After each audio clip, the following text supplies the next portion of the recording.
Welcome back to the channel. My name is Jeff. A few years ago, I would say maybe 2015 to 2020-ish, I hosted a sci-fi podcast called SciFi Onscreen. And I basically did one movie show. I went detailed through the movie, talked about it, and the podcast was fairly successful. I was making a few bucks a month, and I had some good fans that I think some are still even on this channel now have come with me, and I have all of the shows. I did over 100 shows, and I have all of the MP3s. So I thought that I would republish them, and maybe hopefully they will find a new audience to this channel. So I think I'm going to do this every week. I think maybe Wednesday. I'm going to pick like Wednesday. It'll be SciFi Onscreen Podcast Archives. And I don't know if I'll do an intro to each one. I think I'll just do this basic intro. I may do more. But yeah, so just wanted to reintroduce. This is the first one called The Matrix. It was before I had any theme music, and I think it was a long time ago. But I stand by a lot of the reviews and a lot of the criticisms and constructive appreciation I had for all these movies that I've done. So I thought I would share it with a new audience. So I hope you enjoy it. Thanks for watching. Welcome to SciFi Onscreen, the podcast that talks about filmed science fiction entertainment. My name is Jeff Palermo, and I will be your host. Today is the very first episode of SciFi Onscreen, and we're going to be talking about The Matrix. The Matrix is a film directed by two brothers from Chicago, Andy and Larry Wachowski. The film was released in 1999, and it was an instant classic. Background first on The Matrix. The Wachowskis sold a script entitled Assassins to Warner Brothers. Warner Brothers bought Assassins, and they bought two other films in addition, Bound and The Matrix. So they made Bound, and it was a success. They did very well with Bound. Once Bound was a success, they approached producer Joel Silver with the idea for The Matrix. They're huge fans of anime, and they're fans of Ghost in the Shell, which, if you listen to my first podcast, you'll know is a very famous anime. It was released in 1995 by Mamoru Oshii. So they showed Joel Silver Ghost in the Shell, and then they got some underground comic book guys to draw like a huge shot-by-shot storyboard for the film. Presented it to Joel Silver, and they were basically sold. I'm going to jump right in. So when the movie opens, you notice that the Warner Brothers label is, I think it's the first time this ever happened. The Warner Brothers label is an odd color. It's kind of gray-greenish color. So from the minute before the movie even opens and you're in credits, you kind of already know you're in for something special. Something different, I should at least say. So as the credits roll, you get these cascading green characters, which, if you've seen Ghost in the Shell, you know that's a direct homage. So the film opens as these green credits are rolling. There's a conversation between two characters who you don't know, and they're talking about someone they seem to be watching or listening to. You hear Trinity say immediately, something is going on with the line. Did you hear that? The call is traced. Obviously, if you watch the film, you realize that Cypher, one of the characters, one of the crew members of the Nebuchadnezzar, is already betraying her. So he's already trying to set up Trinity and take her down one by one. Now, one of the things that I want to talk about for The Matrix, why I think it's such a really good film. First of all, this is a film by two hungry guys. The film is lean and mean, and they, not for nothing did they do Urban Legend has its 600-page storyboard for this film. They know exactly what they want, and every shot counts. And I'm constantly going to be coming back to this. It may get a little annoying, but the film is just lean, and it moves so incredibly well. Say what you want about the totality of the film, but it's a lean, mean action machine. Straight away, the cops are going upstairs, and they break into the room where Trinity's sitting, and the camera is positioned in front of Trinity. So you're looking through her triangular hole of her elbow because her hands are behind her head. And already it's cool. Already you realize that these are guys who are very interested in where they're going to place the camera. They try to arrest her, and then again, boom, you're into something you have never seen before in film, which is their freeze frame 360-degree shot as she jumps up and is about to kick ass on all these guys. The effect is done by surrounding the actor with one small camera per degree. Computer times the exposures really quickly, so it's like 1 a second or something like that. And so the actor does the shot in this circle of cameras. And so you get that wonderful freeze frame point of view, which is the Matrix just... So here you are, like in the first sequence of the film, and already you're looking at something you haven't seen before. And then the action sequence. So they're in a dark room. She jumps up, kicks a guy, and runs up a wall, and lights are swinging back and forth, and flashlights are giving effects. And before you realize it, she has killed everyone, and she's now alone standing in the room. While this is happening, you have the Men in Black, Agent Smith, and the agents. Agent Smith is played by Hugo Weaving. And Hugo Weaving enters the scene with his laconic drawl. He's an Australian, and he did a very flat, laconic American drawl for this film. It's very striking at first, but you soon come to get used to it and very much appreciate it. And I didn't mention Trinity is played by actress Carrie-Anne Moss. Fun Matrix factoid is that Carrie-Anne Moss once starred in a TV show called The Matrix back in the early 90s. Bizarre, if you think about it. I mean, I don't think that word ever came up in popular culture before these two things. So very strange little moment. So now there's a chase. The agents, and immediately, I don't know if it's done super clear, but you realize the agents arrive and they're chasing Trinity, and she's having this conversation with Morpheus, who you haven't met yet. You don't know who he is. He's just Lawrence Fishburne's wonderfully low voice, very terrific voice, and somehow she has to find an exit. So she has to get to another location to get out. And when, as a viewer, we don't know what that is yet, but there's this wonderful chase across rooftops. Again, shot by shot, they're running up and down these these tented roofs, and Trinity's being chased. And then suddenly you realize you're in some other kind of movie, because immediately Trinity jumps an enormous distance between two buildings.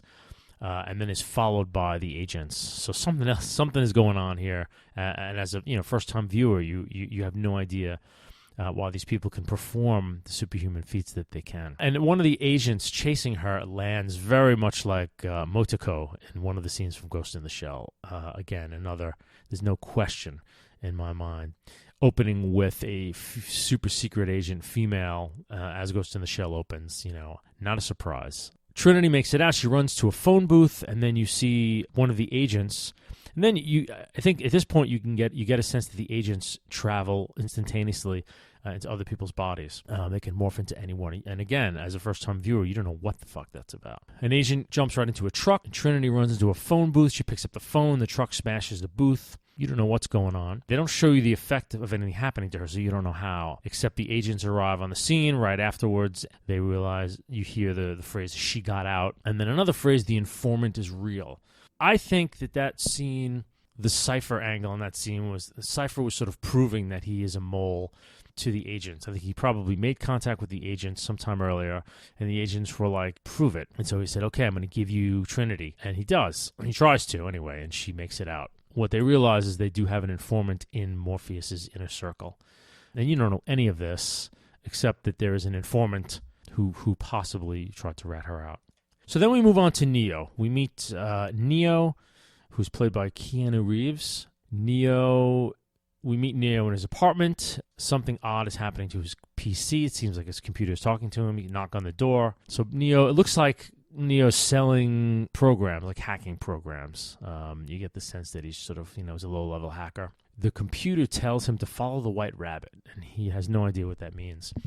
And then there's this great moment where his client arrives. It's this group of people dressed in leather. He goes to get the product, and the product is in a book called Simulacra and Simulation by Jean Baudrillard, which is a famous critical theory book written in the mid-century, which is a little, again, a little Easter egg for those who know what they're getting at. And there's a scene when Neo opens the door and hands him the program, where the guy standing there says, "You're my savior, man, my own personal Jesus Christ," which is, of course, an allusion to the fact that he kind of will become the savior of the human race. Of course, you don't know that yet. It just sounds like a throwaway line. And then they ask him to come out and hang with them, and he says no, but the girl turns and hugs the guy, and she says, come on, it'll be fun. And as she does, there's this great zoom, this great camera zoom, and there's a white rabbit on her shoulder. And there's this this music cue that comes up. Very cool, right? And all of a sudden he changes his mind. Yes, I'll go. So in the dance club, you have I think they did one in every movie, the Wachowskis dance club scene. People are dancing in cages, in leather. It's kind of preposterous, but, people are dressed fairly cool, so you kind of go with it. Neo is standing by himself in a corner, and he's approached by Carrie-Anne Moss, who you know from Trinity from the earlier scenes. They have this conversation. And you find out, that she's this famous hacker who hacked what they call in the movie the IRS D-base. And there's this back and forth. And Carrie-Anne Moss, just to start out, the great thing about Trinity in this film is that she plays it with such conviction. And it's a physical conviction as well. There's something about her eyes. There's something about her face. She has terrific eyes. There's a humanness and a vulnerability in her eyes. But, man, she is capable. She is the warrior, in this film. There's a very tactile sense of her proficiency at what she does in every movie that she makes. And I have to give credit to Carrie-Anne Moss here. She's terrific. She really pulls it off. You don't doubt for 1 minute that Trinity is seriously badass. Not a token female action hero. Trinity is the real deal. The next scene, Neo wakes up. He's late for work, and there's a scene in the building that he works, and the building's called Metacortex. He's talking to his boss, and there's some guys squeegeeing the windows, doing window washing outside. Again, there are foreshadowing, these little throwaway lines that are clues to the rest of the film. His boss is saying, you believe you are special, that the rules do not apply to you. And of course, that is something that Morpheus is going to tell him as well later on, that, when he understands what the Matrix is, he's going to tell Neo that they don't apply to you because you are, he thinks he is the one. I'm kind of getting ahead of myself in the movie, but I'm sure most people listening to this podcast have seen The Matrix, so I'll take a leap. And then another throwaway line by his boss is that you have to make a choice, Mr. Anderson. This choice is to be at his desk on time, risk getting another job. But of course, he soon is going to have to make a real choice to take the blue or the red pill as offered by Morpheus. Another really cool sequence. And again, you're in one sequence after another. There is such a lean film. You're finding out about character. It's moving the story forward. It's shot very interestingly. It's this ineffable quality I notice when I'm watching a film, when I know the director's interested in where the camera's going. Obviously, I'm not a director, right? All directors are interested in where the camera's going. There are a lot of directors who are very showy with their camera angles, but there's just something about how they put this movie together and how tight it is shot for shot, and how, because the shots are, the camera's directly overhead, it's a low angle shot, there's an odd angle shot, there's a guy in the street with a long shadow. Every shot has something in it that's just a little bit interesting to the eye. You're just there's just a sense of, okay, the shot is, capturing the action and we're moving the story forward. But there's also in every shot oh, this is really cool. And as I go through this film, you're going to hear every other shot that this little thing is cool and that's a sharp shot that they did. And anyway, it makes for just a really enjoyable and immersive experience. So now the classic, Neo and Morpheus conversation over the cell phone, which is just wonderful. Neo's at work. It's a nondescript place. He's sitting in a cubicle. A FedEx man delivers him a package. He opens it up. It's a phone. And the minute he opens the package and gets the phone, it rings. And it's Morpheus. Again, first-time viewer, it's the same voice that we've heard speaking with Trinity in the first sequence of the movie. But then Neo confirms this when he says Morpheus, and the guy on the Fishburne on the other end says yes. Terrific voice. So there's this great sequence that somehow Morpheus knows exactly what's going on, and he walks Neo through, go to this other cube, wait, run to the end of the hall, go here, go into this door. Meanwhile, Agent Smith and other agents are there to get Neo, and so Morpheus is trying to guide him out. And so eventually he brings Neo out to a scaffold, or outside the building, and basically says, look, you have to get to that scaffold and get to the roof. Or the line is like, there are two ways out of that building. One is that scaffolding to the roof. The other is in their custody. I leave it to you. What I like about this is Neo fails. He tries to get around one obstacle, but he's standing on the outside of a building, like 20, 30 stories up, and he drops the phone, and the phone drops down, and so you get this sensation of exactly how high he is.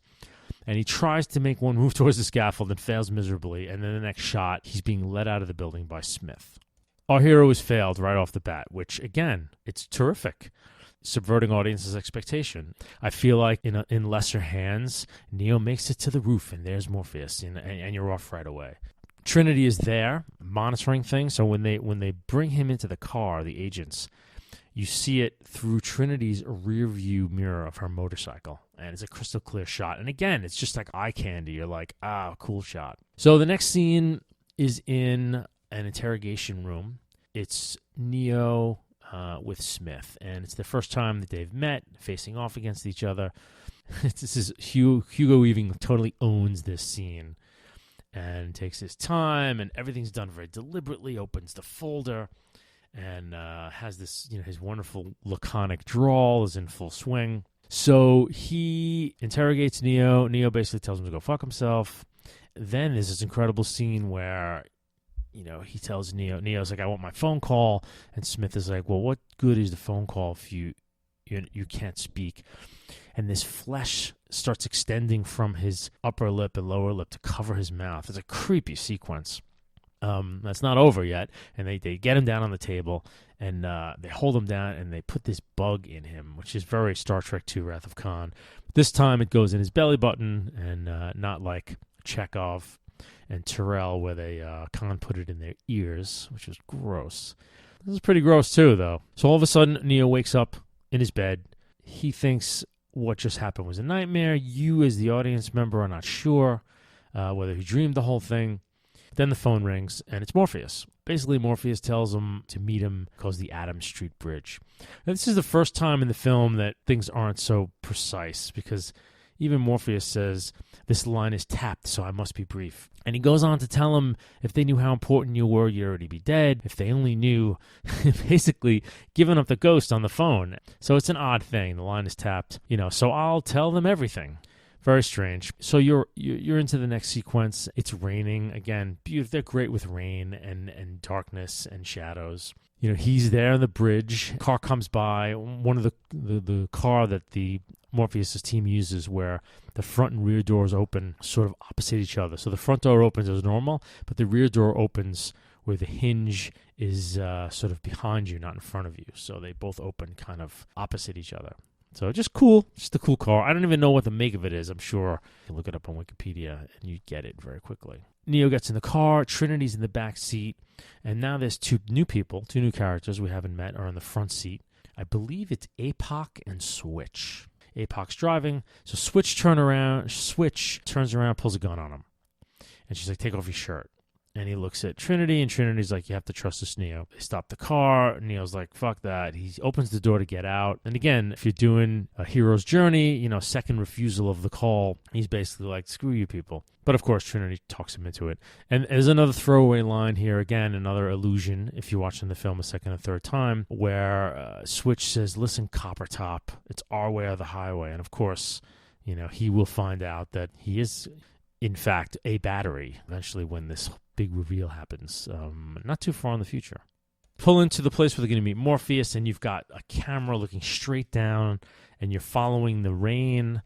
It's like straight out of a comic book. I mean, there's no question. It's just again, and it's skewed angle, and you're looking down, and the Wachowskis are like, as I've heard, a phrase that I've heard somewhere here and there on the web called ruin porn. And there's definitely ruin porn in the Matrix. These buildings are, wherever they're inside in a building, it's gross, it's coming apart, there's plaster everywhere, everything's green and brown. Finally, there's Lawrence Fishburne as Morpheus. It's a great scene. He's got these glasses, pince nez, I guess they used to call them, where there's no, he clips them on his nose and they're just there, and extremely highly reflective. Fishburne is wonderful. There's this incredible clipped diction that he uses, kind of Star Trek-y in that there's a certain way, he's speaking in a very clipped fashion, enunciating everything, so it's very clear. And there's this wonderful scene between the two of them. They sit in these chairs, and Morpheus basically lays it out. This is about as much as I can tell you. The rest you're going to have to see for yourself, and there's not much more I can describe. How do you want to roll? There's a red pill, blue pill. And, well, just to back up a little bit, Morpheus gives him his first description of the Matrix. First-time viewer, you're like, he's like, well, the Matrix is all around you. It's in this, it's in that. It's when you pay your taxes, you feel it X, Y. He's trying to describe that they're in the Matrix. And, of course, from Neo's point of view, he has no idea. It's, again, this scene is very much trying to tell a fish that it swims in water, right? And that's what Morpheus is trying to do. And during the scene, there are these great shots of Morpheus close up, and you see Neo reflect in his mirror shades. And especially there's one shot when Neo reaches for I think it's the red pill. Even in the glasses, you see Neo's arm come out. Like, they just give a shit, They're very into detail. So he takes the red pill, swallows it, and then all of a sudden, you go into a side room and you meet more of Morpheus' team. Joe Pantoliano is in there. And I believe there's one other character who I don't exactly remember. But so they put Neo in a thing, and they're telling him that, we're looking for your input-output carrier. There's a lot of technobabble that he doesn't understand, and we don't really understand either. But at some point, he's looking at a mirror, and the mirror, which is old and cracked, suddenly kind of liquefies, and he sticks his finger in it and pulls his finger back, and the mirror now is like crawling up his hand and up his arm. And there's a little bit of a tension thing going on here because they're supposedly trying to, quote, find him, and we don't really know what that means yet. They're trying to find him, and this thing is going up Neo's arm and going up his head, and then all of a sudden, it goes down his throat. We cut to a classic science fiction trope, and they are by far not the first people to do this type of thing, but they do it well. You see Neo wake up from this gooey, slimy bath that he's in, this sort of amniotic fluid, and he sits up, and he looks around, and all of a sudden he realizes there's someone next to him and above him and below him. There are thousands upon thousands of pods with people like him, hooked up to these machines, towers and towers, thousands of them. And it's right out of Philip Jose Farmer's Riverworld.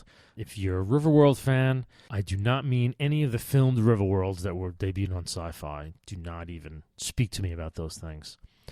But the opening scene, some of the opening part of Riverworld is that the main character, Richard Francis Burton, who is the actual Richard Francis Burton from history, is awakened by some alien presence to a very similar thing where he just sees bodies stacked endlessly. And this after remembering his own death. Right out of Riverworld, and if you're a science fiction fan as I am, this trope is not new, but they nailed it. They did it really well. Soon, this flying mech comes up, realizes that he's awake, unscrews something in the back of his head. This is a great scene. All of the wires that are in him pop off, and the whole thing flushes. And Neo goes for some long flush down a series of tubes, falls in the water, and then all of a sudden some light comes on him, and some huge metal claw picks him up out of the water, pulls him in, and Neo's translation from the Matrix into the real world is complete. Now we're introduced to the hovercraft. And the next sequence is done with Neo alternately waking and sleeping from his point of view. So we get to see that he's on a hovercraft and he is completely helpless physically. He's told, he asks Morpheus, why do my eyes hurt? Morpheus says, because you've never used them. He's stuck with 1,000 needles, and they're using sort of electrostimulation therapy to rehabilitate his body because he's been laying in that pod his entire life. The next sequence is Neo's training. This is very much like the martial arts films of yore, where, the training sequence, or like the Rocky films, the training sequence. And basically, before anything happens, actually, I should say before the training sequence, Morpheus tells him about the nature of the Matrix. When Neo's ready, Morpheus finally says, are you ready to find out what the Matrix is? He's brought out onto the main deck of the hovercraft. He sits in this chair, and a huge spike is put into the back of his head where a hole still remains. Then it's he and Morpheus in this sort of white space. It's very reminiscent if you've seen THX 1138, Lucas's student film at USC. straight out of that film. This is a classic sci-fi sequence where you have exposition. There's nothing that you can't help it. In sci-fi films that you have exposition, it's necessary. But this is done perfectly. At the end of Morpheus basically tells him it's way in the future. The world is a mess. The machines run everything. And sort of ends up telling him that, humans are grown.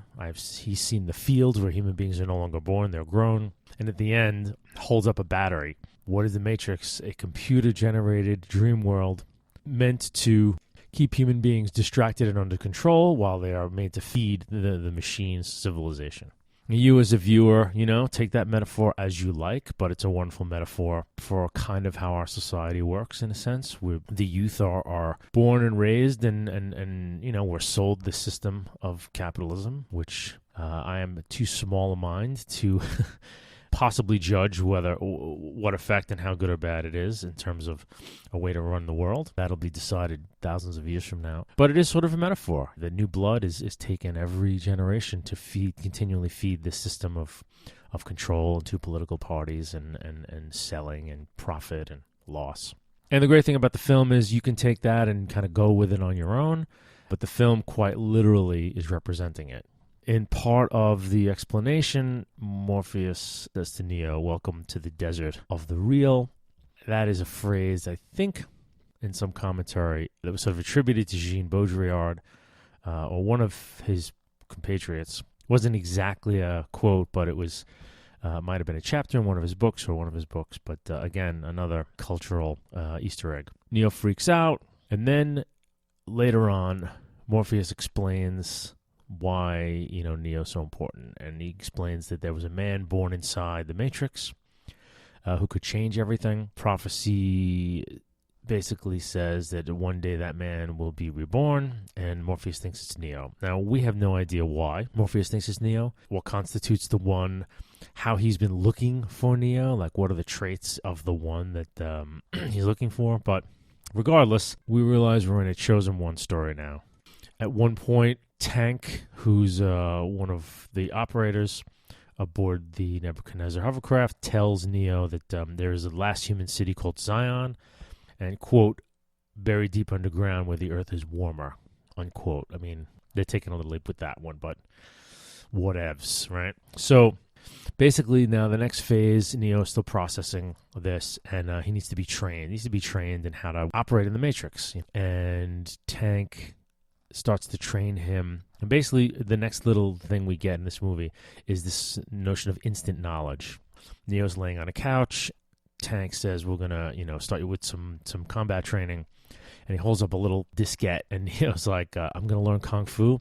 He puts the diskette in, and he presses a button. And within, 10 seconds, Neo's, knows Kung Fu. So the knowledge of this entire fighting style has been downloaded into Neo's brain, and he knows it. For the next 10 hours, he absorbs every combat fighting style, weapons fighting style. You assume just every fighting style known to man in this great sequence. He just kind of drinks it up. And then finally, Morpheus wants to test his knowledge. So they have their first little sparring duel.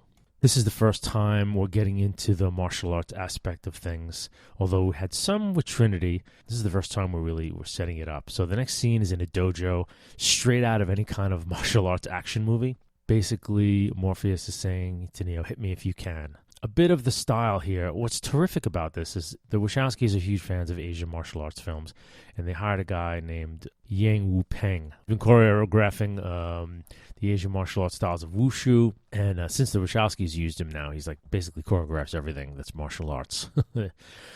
The great thing is that you can tell that Fishburne and Reeves have been working in this style because it's long takes and they're medium range, which is great. So you get to see their bodies and you get to see how they fight. I need to diverge a little bit into modern filmmaking and fighting and how things are shot.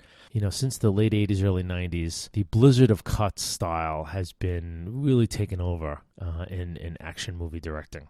Things are cut in such a way where you don't really see full ranges of motion and back and forth. There's a cut of a punch, cut of a kick, cut of someone jumping out of the way, cut of a face, cut of a punch.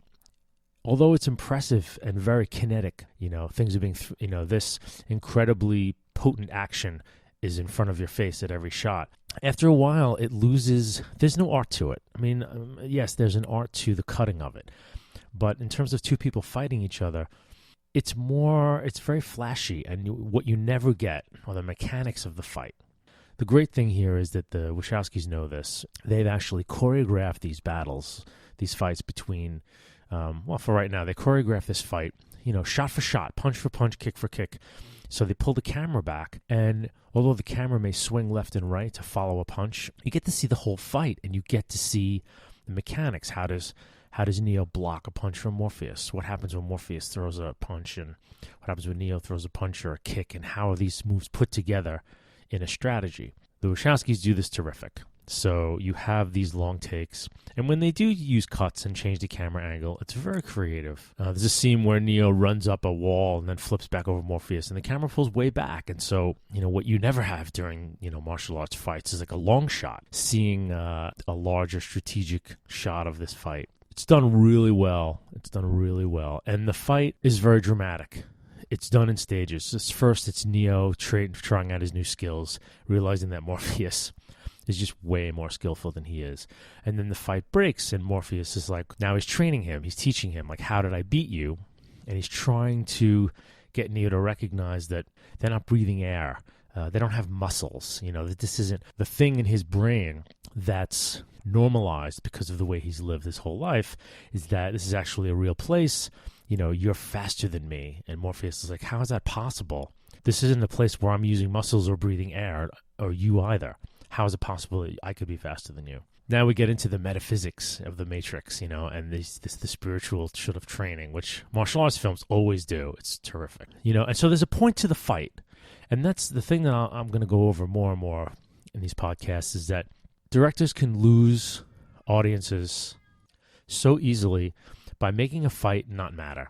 And that's something I'll get into when I do the Matrix sequels, where I think the sequels lose their potency, I should say.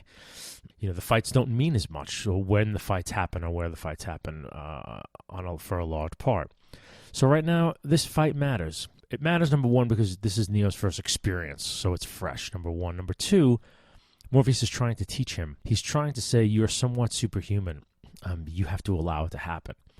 And near the end of the fight, we see Neo throws a few punches that are preternaturally faster. And you see this visually, and Morpheus even looks at it. The Nebuchadnezzar crew monitoring it sort of are looking.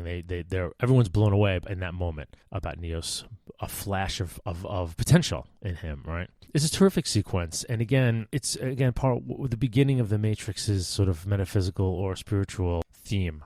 That Morpheus is trying to tell Neo, listen, it's the very way that you think about the reality around you that's the problem. If that shifts, you're going to be so much more than you were. And it's a great theme for a sci-fi action movie that's, in the solid B-movie mold. They load what's called the jump program in a flash. And another great thing, what makes the first Matrix movie so wonderful, is that you're continually changing settings. You were on the hovercraft. Now you were in a dojo, right? And now you're on a rooftop in a major metropolitan city. Morpheus basically looks at Neo and he says, you've got to leave it all behind, Neo. Fear, doubt, disbelief, free your mind. And he leaps to the next building in this impossibly long jump, obviously expecting Neo to follow in his footsteps. Then we cut back to the Nebuchadnezzar, and it's great. We get a little dramatic build-up where they're like, no one's ever made their first jump. We see what happens if he misses, I don't know. And Trinity, like, come on, you can do it, And Neo runs, and he jumps and falls right on his face. Fails the second time. And so this is terrific. This is, again, the sequence where Morpheus is talking him around the office on the phone. He fails. And now this sequence where he is expected to, make this next, quote, leap, he can't. And he's not ready yet. And again, this is another sub-theme that's built into the film. He's not yet ready to make that leap. The theme's going to come back over and over again until the end of the movie, actually. And it's terrific. It's the Wachowskis are very, very wise about spiritual transformation and actually what it takes to transform yourself from your normal way of living in the world to a whole different view and a whole different way of living. How difficult it is, and they make it, they visualize it over and over again. After that, back on the deck of the hovercraft, and they pull the spike out of Neo's head. You realize he's bleeding. And so he asks Morpheus, but it wasn't real, and now you're given the information. The mind makes it real. And Neo says, if you die in the Matrix, do you die here? And Morpheus is like, the body cannot live without the mind. So the stakes just go up. He realizes now that anything he does in the Matrix, it's for the marbles. It's not just a virtual world that if you get killed, you wake up. If you get killed, you die, which is a very, very smart thing. Because how else are you going to create drama in this film if you can die 1,000 times in the Matrix and it doesn't matter? Then we're on to another sequence where Neo and Morpheus are walking down what looks like modern city street, and there's hundreds of people. Looks like a New York City rush hour. Morpheus is telling him about agents and the nature of what the agents are, and that the agents can actually inhabit any human being at any time, which makes everyone who's still jacked into the Matrix potentially an enemy. And I guess, too, giving our heroes the moral freedom to kill all of the people against them. Because if you think about it, they kill a lot of cops, kill a lot of people in this movie. From our perspective, these people are cops trying to do their job, or civilians. The Wachowskis are sort of giving their characters the moral leeway to do this killing by saying, potentially anyone can be an agent. Anyone jacked into the system can be killed, can be inhabited by an agent. And that's done by a woman in a red dress who stands out from the crowd, and Neo follows her with his eyes. And then when he turns back around, the woman is morphed into Agent Smith. They freeze the program, which is a really cool notion. They end the sequence by Morpheus again telling Neo, you must understand that agents are still bound to the system. So they're still sort of bound by the rules of the Matrix, which can be bent, but that Neo is not bound by the rules of the Matrix. And Neo says, so what are you saying? I can dodge bullets? And Morpheus, of course, says, when the time is right, you won't have to. And of course, it's a foreshadowing to the end of the film when Neo doesn't have to do a damn thing, and he just stands there, and his realization of the nature of the Matrix truly gives him ultimate control over it. The next sequence is you're introduced to the Sentinels. Now, the Sentinels are out in the real world, and they look like, these squids, but they're in fact mechanized squids. They seem to be able to locomote using anti-gravity like the hovercraft. The Nebuchadnezzar texts them and goes into a quiet mode, and then you're told about the only defense they have against these things is an EMP pulse. But of course, if they trigger the pulse, it knocks out all the systems on the Nebuchadnezzar as well as the Sentinels. And it's the only weapon they have against the machines to knock them out. Of course, they're not detected. They pass unmolested. But again, the continued novelty of this film is you're again presented with yet another angle and yet another new idea and yet another cool thing, because you're following these Sentinels through the underground tunnels of the Matrix. So it's a new visual scheme too that you're introduced to. This movie continually throws these things at you over and over and over again, which is why it's so immersive, I think, and why you're taken for such a ride here, is that the novelty value is very high. Something that's very difficult to replicate in a sequel. When you've shown everyone your world, it just becomes that much more difficult to do in a sequel. How are you going to up the ante when novelty, and novelty is something that follows you scene by scene. When that's stripped away, what replaces it? I'll get into that when we do the sequels. So now we have a scene where Cypher and Smith are having dinner, and you realize that Cypher's the mole. He's talking about Smith wants the codes to the Zion mainframe. So I guess that somehow the Zion mainframe is hackable. Smith wants the codes, and of course Cypher doesn't have them, but the codes are given to the captain of every hovercraft that leaves Zion. So Morpheus has the codes. So we get the understanding that somehow Cypher now needs to betray Morpheus in a way that he's captured so they can extract these codes from him. The next main sequence is Neo's visit to the Oracle. We don't know much about the Oracle. We're told there is an Oracle. They take Neo to see the Oracle. It's another terrific sequence. Basically, for a sci-fi film, right, they spend a lot of time in sort of low-income housing. The Oracle lives in what looks like sort of a low-income housing block. A woman answers the door. Morpheus and Neo walk in, and we see these other hopefuls waiting for them. They're all doing, one woman is juggling with her mind, and then he sits with one kid who is bending spoons.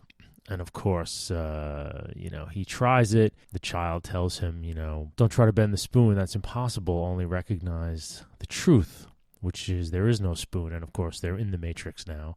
So that's true, actually.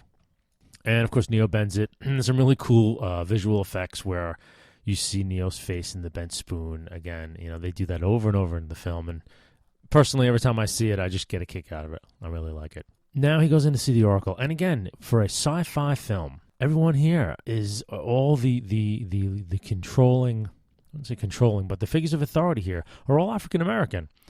Morpheus is African-American. The Oracle's African-American. And again, I think this is a great subversion of sci-fi tropes. I mean, sci-fi has been white-fi for decades, It's been like white man's arena in terms of the majority of science fiction, the casting, the directing, the writing, right? This is just very refreshing.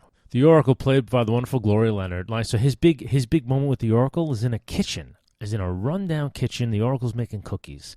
An incredible subversion, right, where the Oracle is this holy, usually a man, first of all, usually on some mountain or it's usually some august thing where you go to an oracle. It's a very high thing, and the oracle is maybe serviced by people or whatever. This is Gloria Leonard in the kitchen making cookies, dressed in like a house frock. She's marvelous, by the way. She is just eyes like saucers and very, very real. And they talk a bit. Then here we go again with the hero failing. She tells him, you're not the one. As an audience member, of course, we're waiting for the confirmation that Neo is the chosen one. And what do we get? We get that he's not the one. And she tells him, in order to know yourself, she tells him you have the gift, but you're waiting for something. And you don't know what it is. But then we get a little bit of foreshadowing, and this is integral to the plot that comes up. And she says, you're going to have to make a choice again, because you and Morpheus, one of you is going to die. And Morpheus is going to sacrifice his life to save yours. And how that turns out is uncertain, but what is certain is that one of the two of you will die. Who that is up to Neo. She says the choice is going to be up to you, whether it's you or Morpheus. So again, very enigmatic. And he walks out of there with the knowledge that he is not the one. And again, subverting the normal sci-fi and fantasy tropes. And you as a viewer, first time, you're like, what the fuck, man? Is he like not? Is the one gonna arrive in the sequel? What's going on? Now again, this movie moves so well. Neo's gotten all the information that he's gonna need at this point. Like, we're done educating Neo, right? So he's been given the knowledge that, or Morpheus believes that he is a person who can transcend the Matrix, can do these amazing things. The Oracle has given him this knowledge that he is not that person, but that he will have the power to make a decision in the future that's going to affect Morpheus' life. So our hero Neo has gotten all the info that he's going to need for probably the rest of this film. And now we move on to the betrayal of Cypher, which is terrific. You're right into the next sequence. So go back to the building where they jacked into the Matrix. And of course, once they get back in there, Smith and the agents cut off all access, so they're unable to jack out. It's done in a great way. Again, they visualize it rather than making it technical by Neo seeing having a deja vu experience, seeing a black cat. That freaks all of them out. And then they call the operator and they realize that they've been compromised. And so there's a brief gun battle where Mouse, who's another member of the Nebuchadnezzar, is killed. And then they do a very cool thing that, they use the reality of the world in a very cool way, because they're trapped and the agents are coming.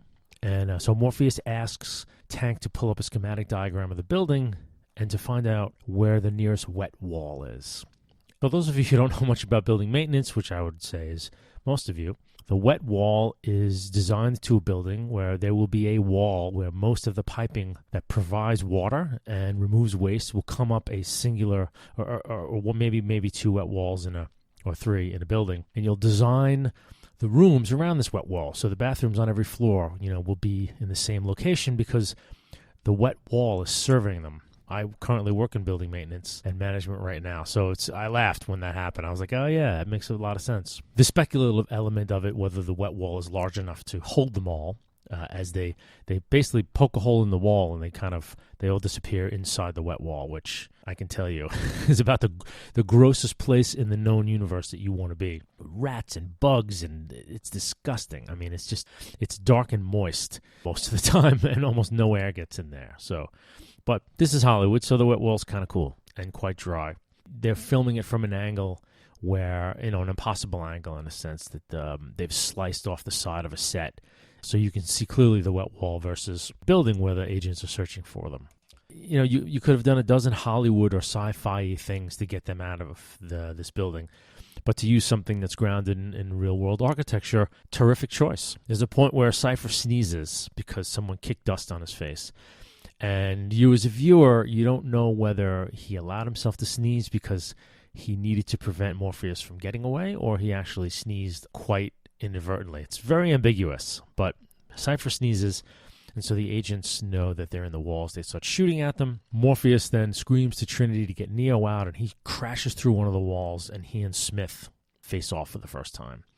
It's a great scene where Smith is like, "The great Morpheus, we meet at last." Morpheus goes, "And you are?" And Smith goes, "Smith will suffice." And Morpheus goes, "You all look the same to me." And a great racial reversal, right? So it's great. It's just it's a nice little, racial elbow in the ribs. So they fight, and it's a good fight. Again, they're fighting in a bathroom. Still, the camera's back far enough where you can see the blows landing.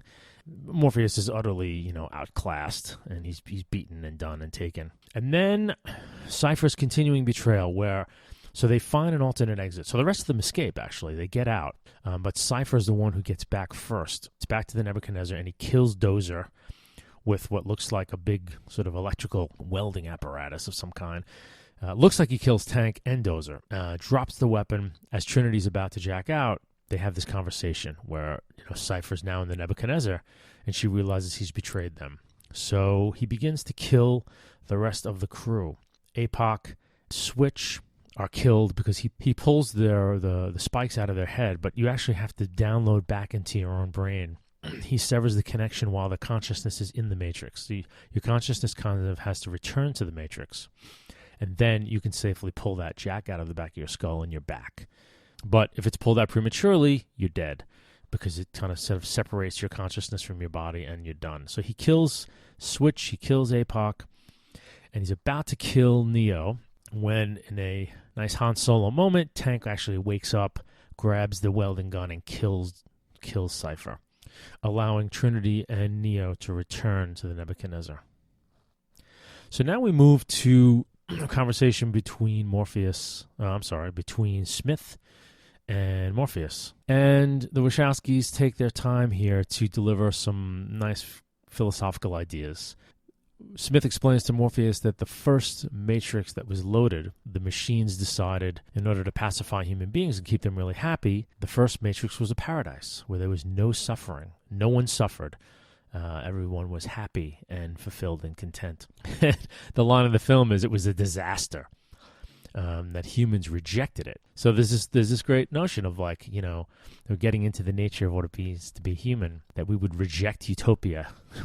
If we ever get there, we would reject it outright. So again, great mind candy to play with while you're watching this movie. It's they do both so well. He throws another idea out in that he compares the human race to a virus. He says, I've come to have had a revelation that every mammal finds a way to blend with their environment. They find an equilibrium with it, except one, human beings, where they exhaust an environment, drain it of its resources, and somewhat destroy it, and then move on to the next. And he says that there's only one other organism that does this, and it's called a virus. You can take that out of the movie, and you can argue about it all day. That it's a terrific notion that has validity.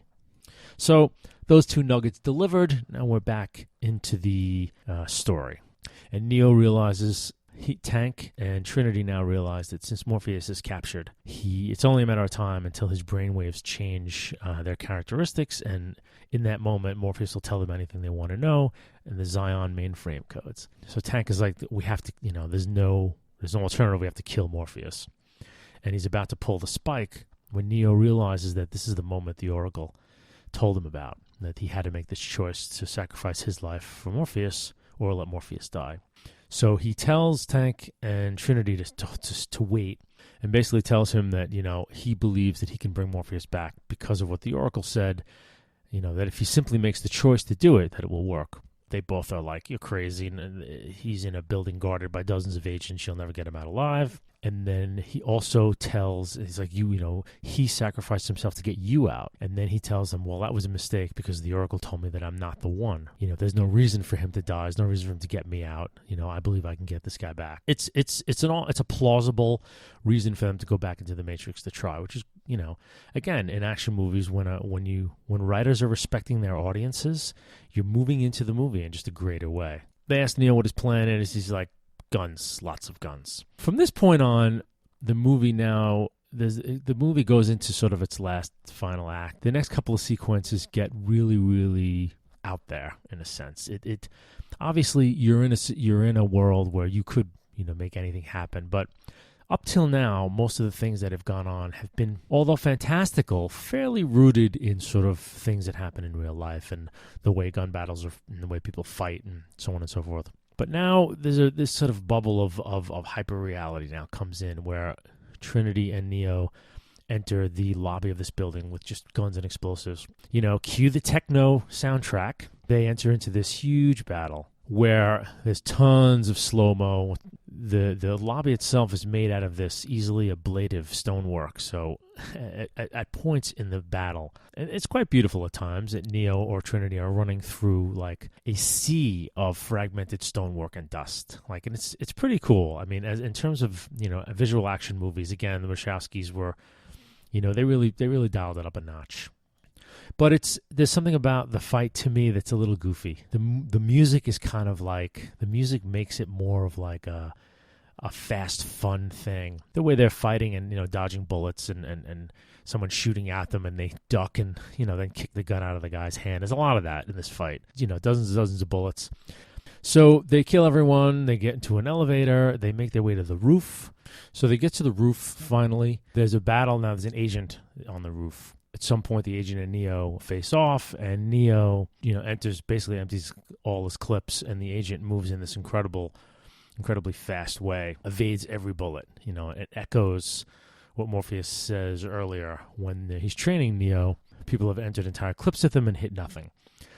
So now the agent starts firing at Neo, and now you're into bullet time again, and you're also into a bit of the 360 as the agent is shooting at Neo. He's sort of bending back, avoiding the bullets in a similarly quick way. And near the end, 2 bullets graze him.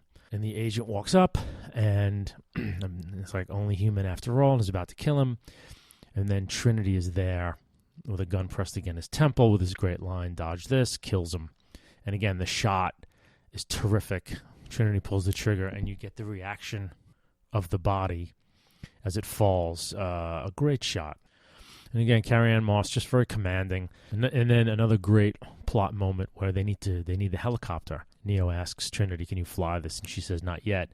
Tank loads in a pilot program into her brain, and in like 3 or 4 seconds, she's like, let's go. So they get in this helicopter, and she pilots it down, and there's a Gatling gun, a massive gun on the helicopter. And they hover right at the same level where Smith is questioning Morpheus, and Neo starts shooting. This is, again, we're back in reality. Like, the way he's using this Gatling gun, he would have killed Morpheus like 10 times over. It's the way the bullets are spraying, and even how it's shot. Like, how could have Morpheus survived? But it's really cool. And there's this one shot directly below the helicopter.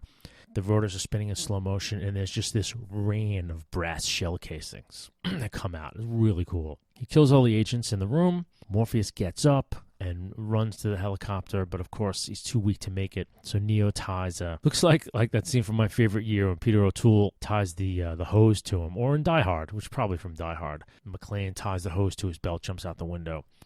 So Neo ties what looks like some kind of big fire hose. I don't know why it was in the helicopter, but it's a movie. He jumps out and grabs Morpheus midair. Trinity takes off, so they're now great stunt work, and just the shot, like, it's very real. It's not a CGI. There's definitely a helicopter, and it's dangling some bodies. As they're pulling away, One of the agents inhabits a fresh body and empties their gun at the helicopter, and one of the bullets pierces the gas tank. It's a cool scene of they drop Morpheus and Neo, but Neo still has the sort of fire hose wrapped around him, and the helicopter goes down. Neo's hoping Trinity grabs onto the fire hose, and of course she does. The helicopter smashes into the side of a building, and the building buckles as if when the helicopter hits the side of a building, it's as if like it fell into a pond. There's these great ripples, in the Matrix, right? Which is really cool. You're giving this brief visual clue to the audience, like, by the way, this isn't the real world. And of course, Trinity has tied herself to the other end of this fire hose. Neo pulls her up, and they're all rescued. So now we're entering the end game, and Morpheus and Trinity and Neo head down to a subway station, which is where their exits are. And these exits, again, maybe I haven't made clear, that phones are sort of jacking in, jacking out terminals. So it was a phone and a phone line, which is how you realize that Trinity got out in the beginning when she went into the phone booth and the people disappear. So Morpheus gets in the phone booth, and there's a very cool effect of him sort of de-rezzing as his consciousness jacks out. And that effect startles a homeless man who's sleeping in the station, and he wakes up and looks and he sees them. And as Trinity and Neo are talking, Trinity's about to tell him something that, Neo, there's something I want to tell you, but I'm afraid of what it could mean. And at that moment, you realize that what the bum is seeing, now Smith is seeing. And there's a shot of Smith turning around. Neo has her go into the phone booth to jack out. And as she's jacking out, Smith appears where the homeless man was lying. And Trinity realizes, you have to send me back. But of course, at that moment, the lines are cut, and Neo is now stuck there. And now we enter into the final fight of the film. And there's this great moment where Neo decides he's not going to run. He's going to stand his ground.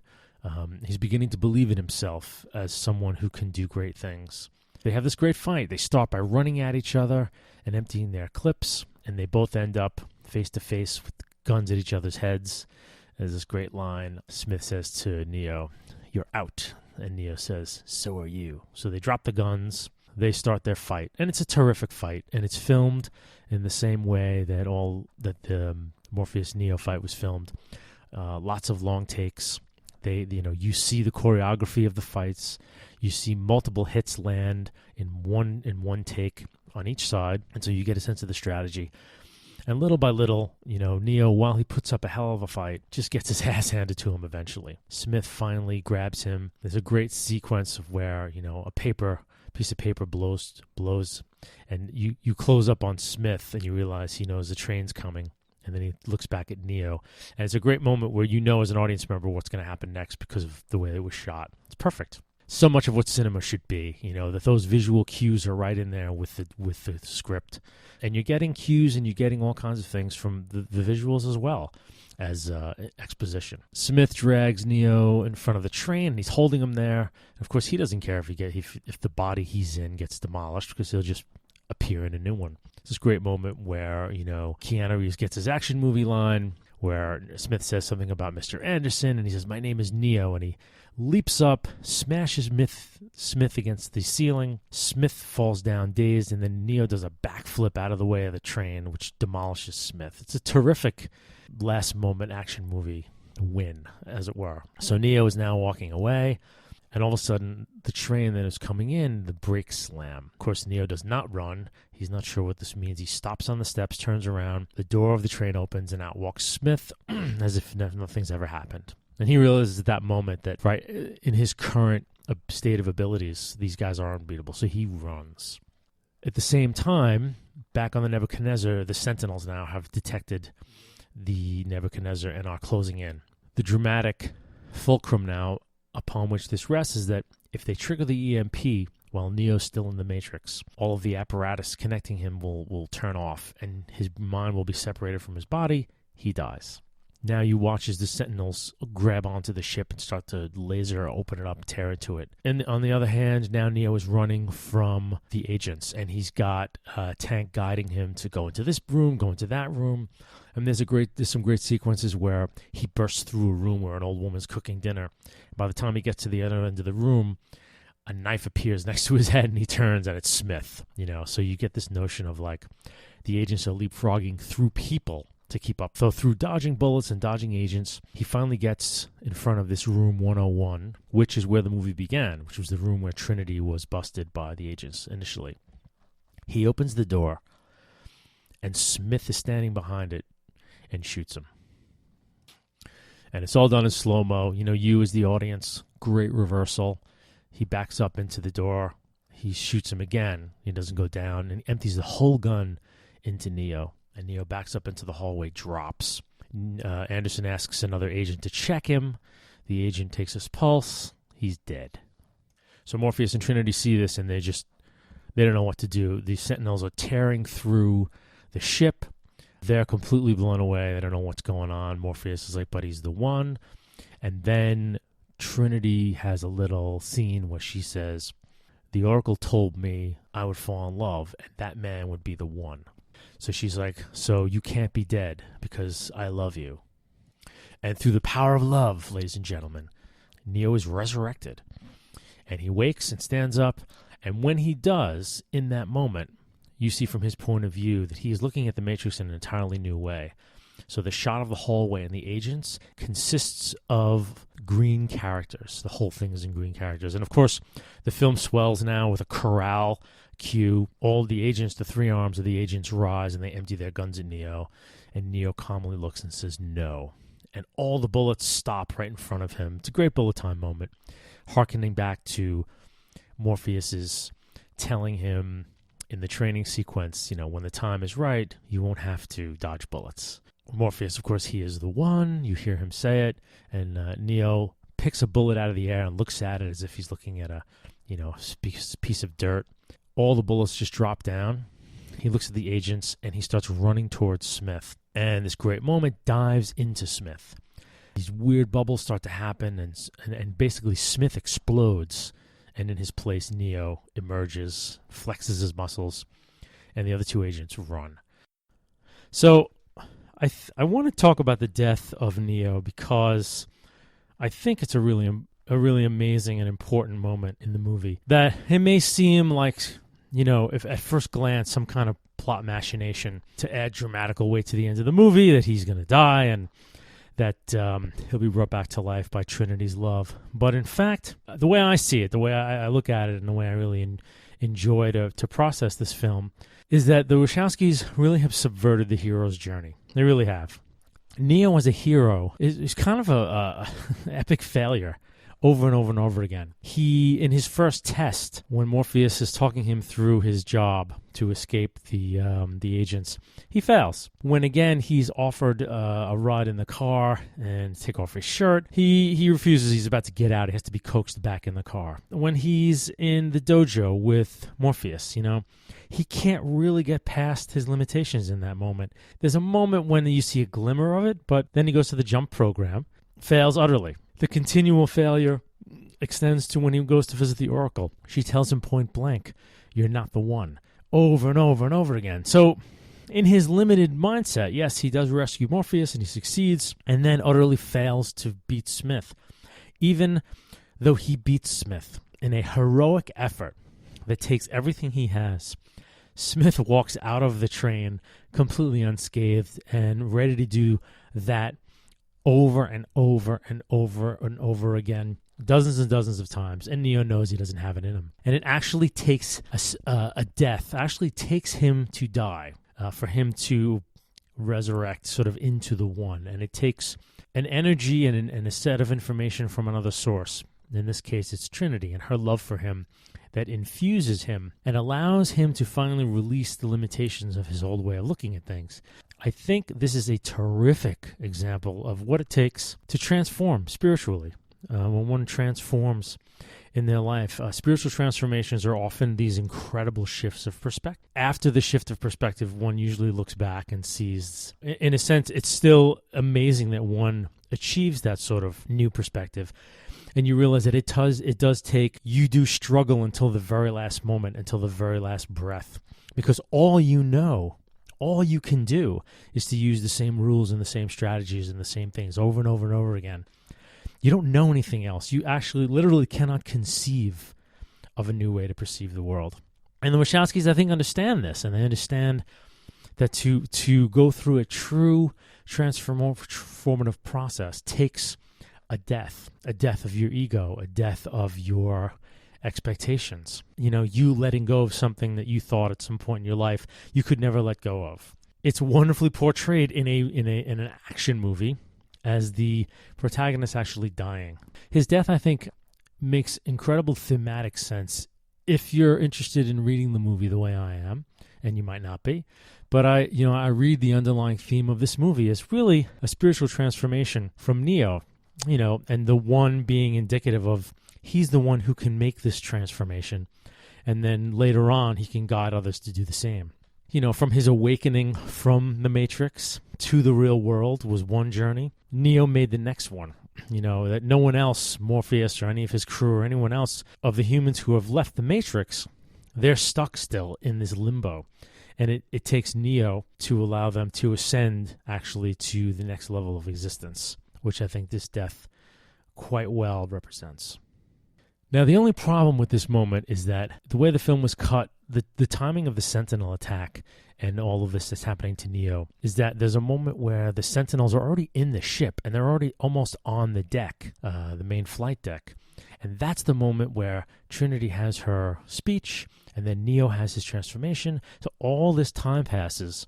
And as a viewer, it's sort of like the Sentinels just started to rest for 15 minutes while all this other stuff happened. So it's the only thing, it's mistimed. They wait so long. So it's the only problem I have with that scene is just you realize that the Sentinels would have had them already, that somehow the timing of the Sentinels needed to be shifted. Anyway, if you've seen it, you'll notice what I'm talking about, where it's just like a big pause on the Sentinel attack. Film ends, and it ends wonderfully ambiguous. You don't have this post-discussion about everything. The next scene is basically Neo in a phone booth speaking to the Matrix itself, saying, I'm giving you notice. And there's the beginning of this Rage Against the Machine song. The camera pulls back up from a long shot, which is, again, very comic booky. And you realize Neo flies up and away. And then the Rage Against the Machine song kicks in. A couple of things to just recap. That I think this film succeeds because of the incredible attention to detail that the writers and directors paid shot by shot. It is a lean film. Every scene and sequence in this film builds character, moves the plot forward, shows you the world. It's all done really well with an incredible economy of motion. Not only that, there's a novelty of this world. You've never seen this world before. And the way it unfolds is that you're seeing a little bit of more of it, a different type of piece of it every time you go through. The way they shot it. So like at every other frame, look at this new camera angle. Oh, look at this new part of the world. Here's this new bit of spirituality or philosophy the Wachowskis are throwing at me. Hey, look at this cool martial arts battle. Uh-oh, the hero's in trouble. It all comes together perfectly. So you can watch the film on many levels. You just want to watch an action film. You can go in and watch an action film, and it works. If you're looking for something a little different, you can go in and puzzle out the philosophy. If you're looking for, a martial arts film, you can go and just marvel at the martial arts. If you're a student of film and you just are looking at camera angles and the way things are shot, it's very inventive, and it works on many levels. And the one coda here is that the Wachowskis are often given this bullet time and this stuff, their movies, the bullet time thing. But in fact, Blade, which I'll probably cover in a future podcast because I really like the movie. Blade has very similar bullet timey moments in the final battle in that movie, and it came out a year earlier. The most novel thing in terms of cinematic stuff is a 360-degree sweep, which they do, which is amazing. But strangely enough, the Blade film also was playing with bullet timey like effects at the same time, and it goes back to the sort of will new techniques in cinema arrive, whether one person discovers them or not, or is it truly a single person who brings new things out? It's like the great man of history theory, right? So anyway, I'm going to end this podcast. I hope you enjoyed it. I definitely enjoyed making it. I will see you next time. This is SciFi Onscreen.